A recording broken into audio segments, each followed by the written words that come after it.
Hi, today we're actually going to take a look at Ezekiel chapter 47. Now, this technically belongs to what we might call an apocalyptic vision. It is a vision that is mediated by some individual or being, such as an angel. And in this case, chapter 47 begins, the man, that is this angelic sort of man, brought Ezekiel back to the entrance of the temple.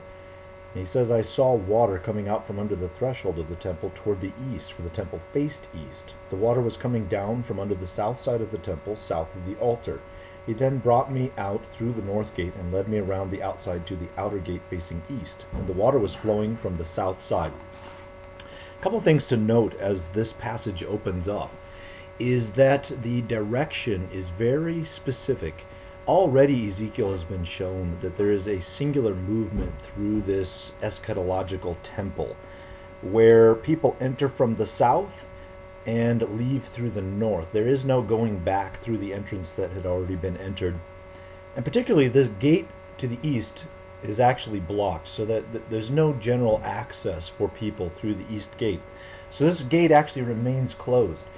In part because this is the direction that the Lord comes, because this is the direction that the Lord had left. Already in Ezekiel 1, we see the divine chariot with the four cherubim and the wheels within wheels, and it lifts up as the glory of the Lord lifts up and leaves his house, the temple, and heads east. It pauses over the Mount of Olives and then heads to the north, going with the exiles off to Babylon.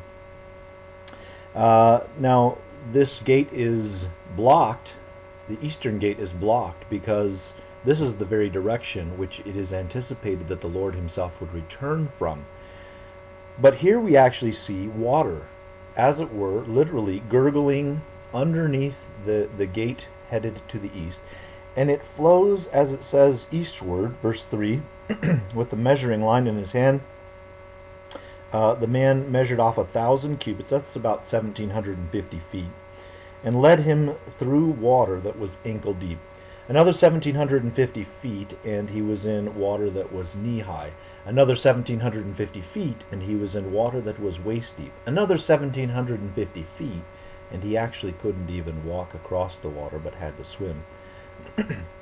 Now, I'm not sure if you're familiar with this, but the fact of the matter is, there is no such thing as water that increases in velocity like this, increases in volume like this. It simply doesn't happen.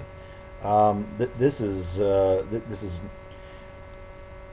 not something that is giving a scientific example of what Ezekiel should expect, but somehow speaks to deeper realities.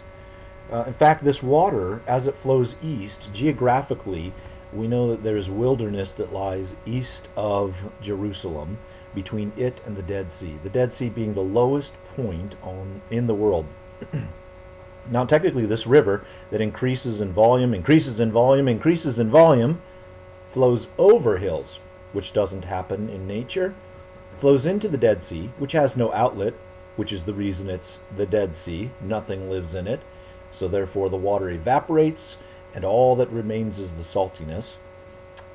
With adding more water to it wouldn't actually purify the water, but in this case it does. The water begins as a trickle, becomes deeper and deeper and deeper, flows over hills, flows through the wilderness without evaporating, flows into the Dead Sea, and gives life to the Dead Sea, removing the salinity of the Dead Sea.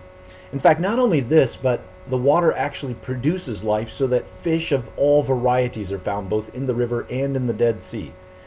And not only that, but along the riverbank, suddenly there he notices there are all sorts of fruit trees that in fact never have their leaves wither. The fruit is always present. Again, this is an unheard of thing.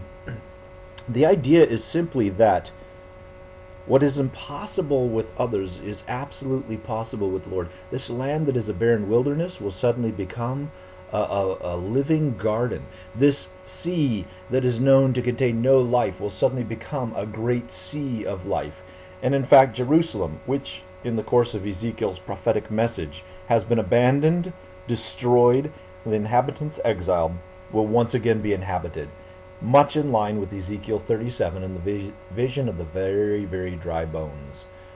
These bones, which by the prophetic word of Ezekiel are gathered together, they receive flesh, muscle tissue, skin, hair, all of the things we would expect, except for the breath of life. This is required of Ezekiel to speak another prophetic word. And when he speaks his next prophetic word, suddenly life enters into these bodies, and they're alive. And this speaks to the reality that the Lord is capable.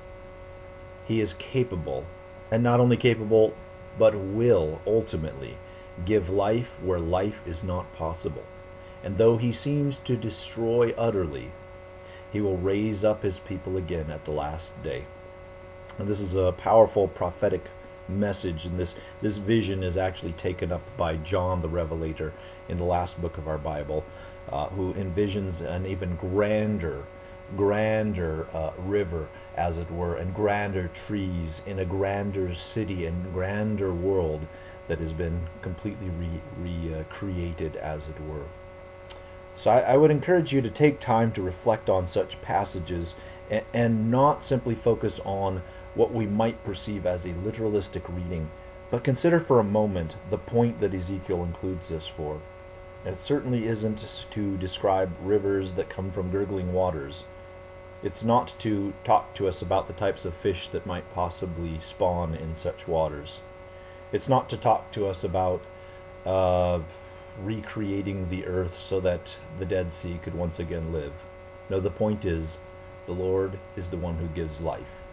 And we are called to participate with this Lord. If we will only seek him, he will give life.